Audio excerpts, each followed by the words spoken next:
What's up, guys? It's your boy, the brother that cooks, the mindful brother, aka Pat Shui. That's Shui for water. Welcome to episode 1 of a realistic, conscious lifestyle.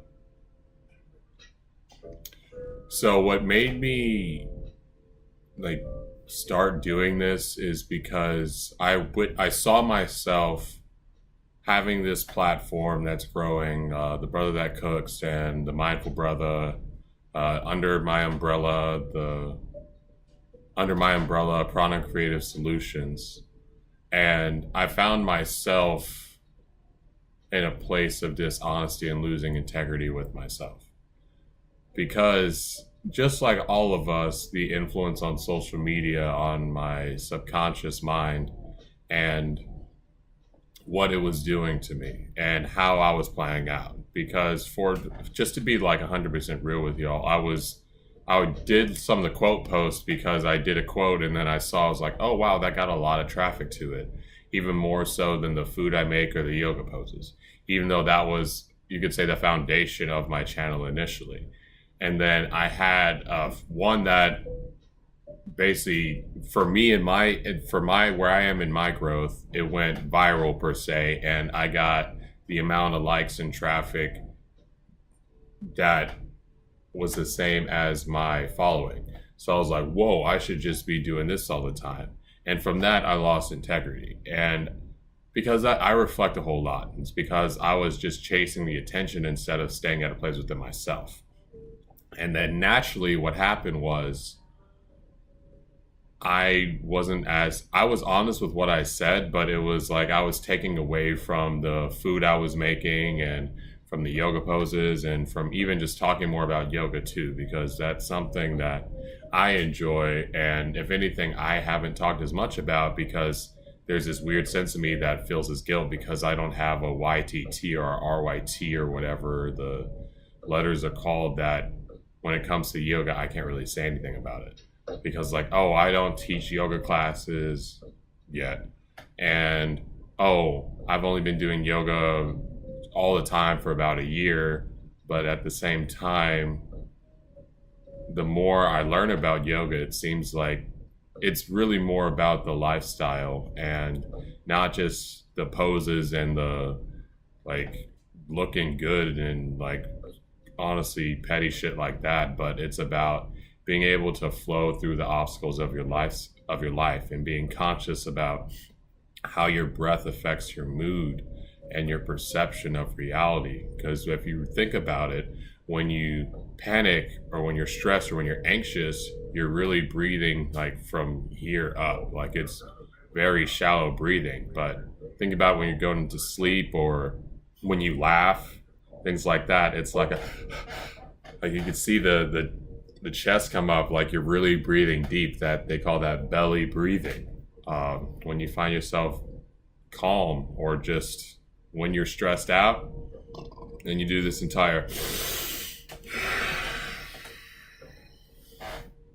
that's a subconscious way that your brain is like, yo, you gotta chill out, give me some air.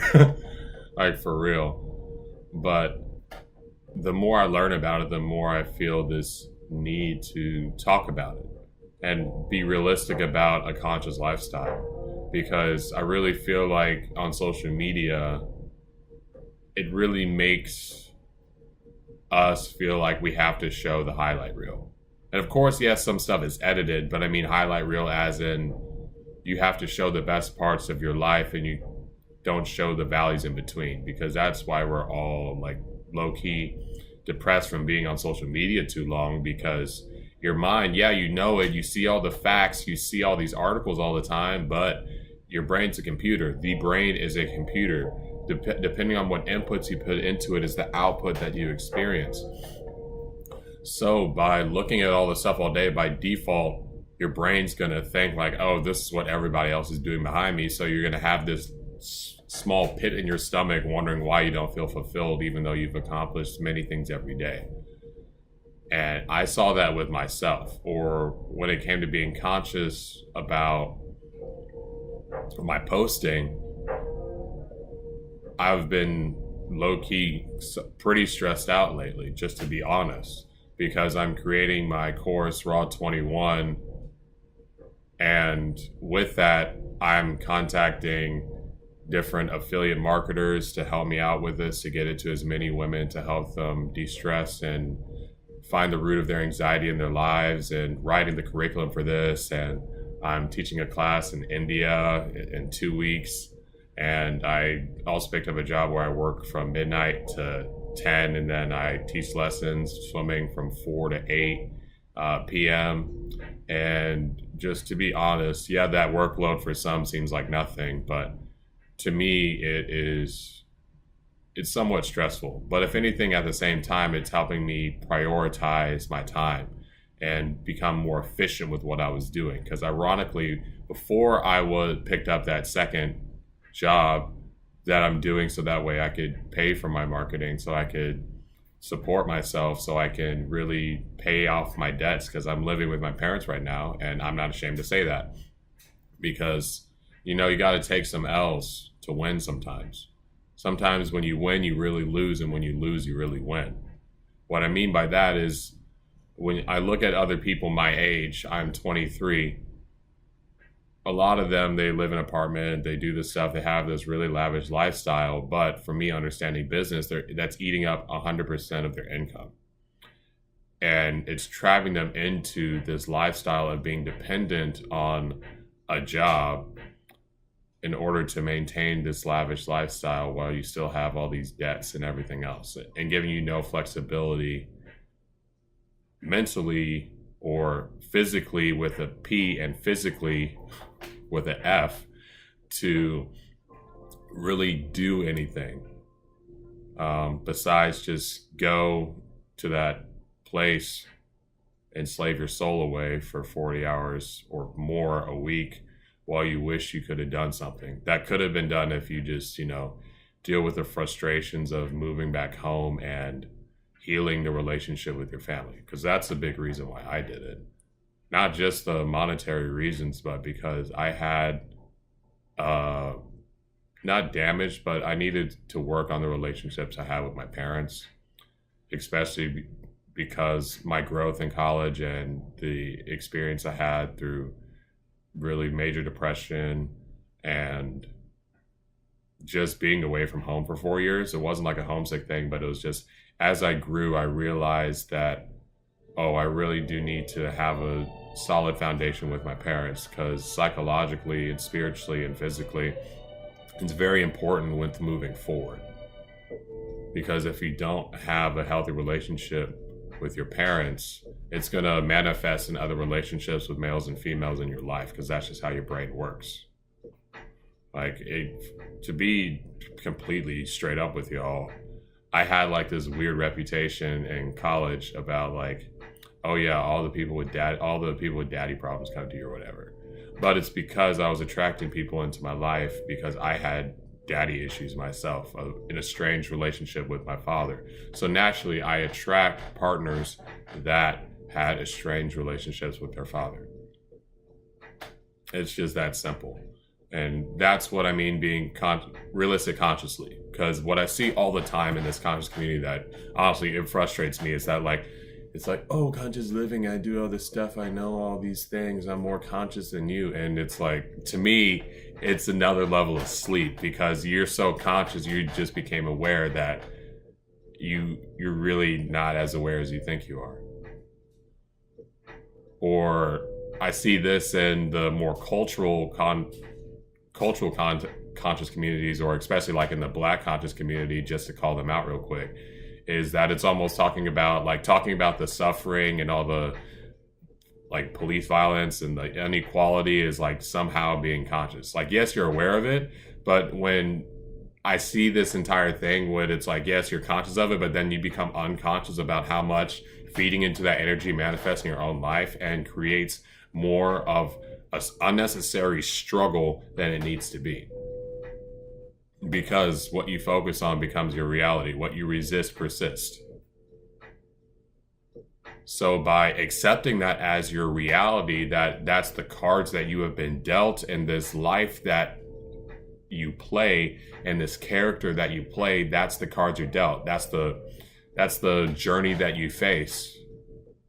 Every human experiences suffering. It doesn't matter what color, what genitalia you have, whatever you want to call yourself, whatever sentient being you are. Everyone experiences suffering in this reality per se.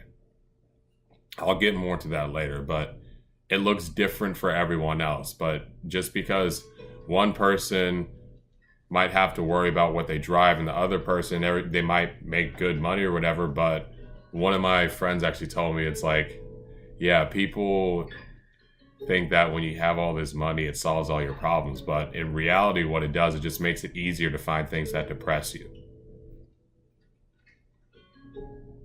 Yeah. I'll just let y'all sit on that. Realize that you have abundance, wealth, and riches in your life.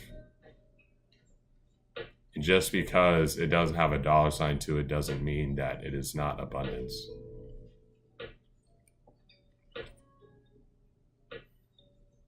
Be thankful. Be grateful.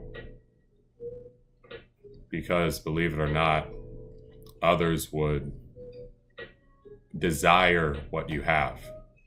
And I don't mean the clothes on your back, the car you drive, the house that you're in, but the relationships, your character, the way you treat people, your insight on your life.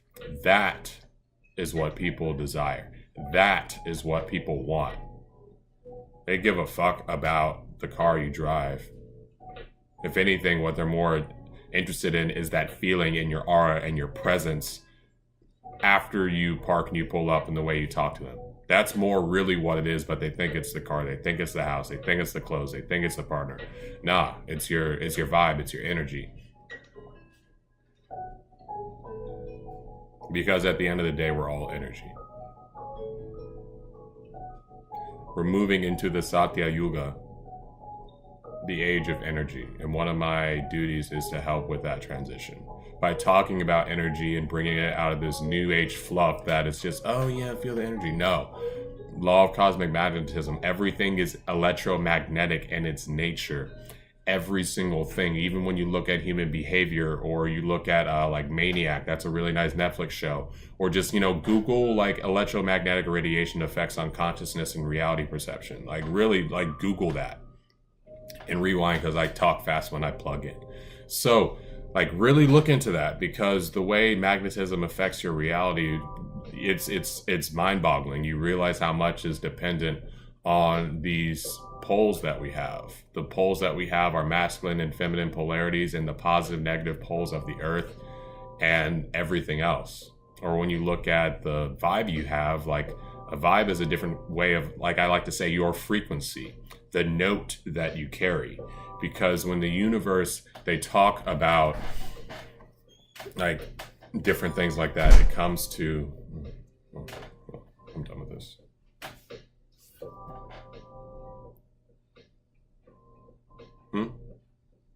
Oh, you videoing? Oh, I was, yeah, but I'm done now.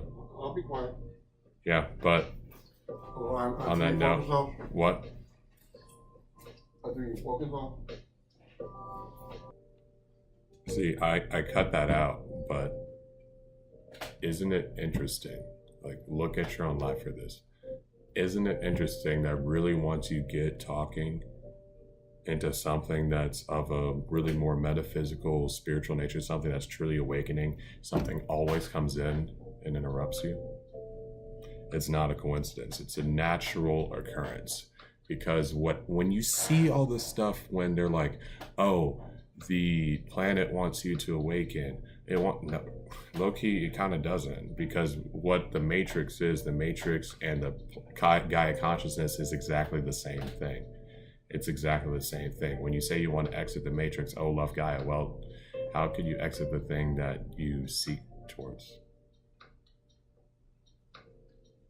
I'll talk more about this later. Thank you for tuning in for episode 1 of A Realistic Conscious Lifestyle.